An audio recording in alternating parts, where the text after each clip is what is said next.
বাংলাদেশ জিন্দাবাদ যুব ঐক্য প্রগতি স্লোগানকে সামনে রেখে বাংলাদেশ জাতীয়তাবাদী যুবদল নির্বাহী কমিটির নির্দেশক্রমে রাজশাহী মহানগর যুবদল অধীনস্থ সকল ইউনিট সাংগঠনিক কাঠামো বৃদ্ধি ও নতুন কমিটি গঠন করার লক্ষ্যে একটি প্রস্তুতি সভার আয়োজন করেছে রাজশাহী মহানগর যুবদল।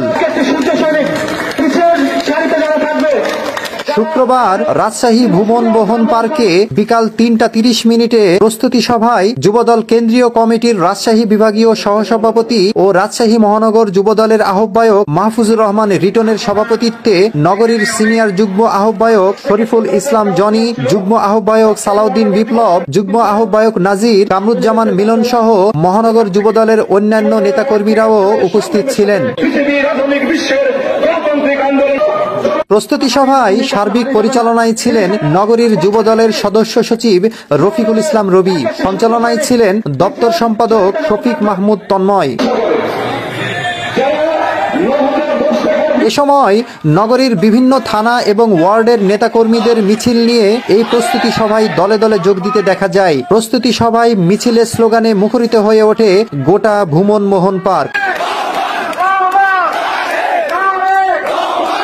প্রস্তুতি সভার সভাপতি মাহফুজুর রহমান রিটন বলেন, এই আন্দোলন শেষ হয়নি। যতদিন পর্যন্ত ভোটের অধিকার প্রতিষ্ঠা না হয় ততদিন যুবদলের সংগ্রাম চলবেই। দলমত নির্বিশেষে ভেদাভেদ ভুলে সবাই একসাথে কাজ করার আহ্বানও জানান তিনি। আপনাদের সাথে পাশে থেকে এই রাজশাহী মহানগর যুবদলকে গেলে সাজানোর জন্য ইতিমধ্যে আমরা পদক্ষেপ গ্রহণ করেছি এবং তারই ধারাবাহিকতায় আজকে আমরা এছাড়া ৩০টি ওয়ার্ড রাজনৈতিকভাবে যা ছিল সেটি বহাল থাকবে, তবে যারা ৫ তারিখের আগে মাঠে ময়দানে ছিল সে সকল নবীন তরুণদের সুযোগ দেওয়া হবে বলেও জানান তিনি। এখানে অনেক ধৈর্য সহকারে প্রায় ১৭টি বছর আপনারা নির্যাতন নির্ভরের মধ্যে দিয়ে। এদিকে সদস্য সচিব রফিকুল ইসলাম রবি বলেন, ৫ আগস্টের আগে যারা মাঠে ময়দানে অবস্থান নিয়েছিল তাদের মূল্যায়ন করা হবে। এখন ৫০০ লোক নিয়ে মিছিল করলেও লাভ হবে না।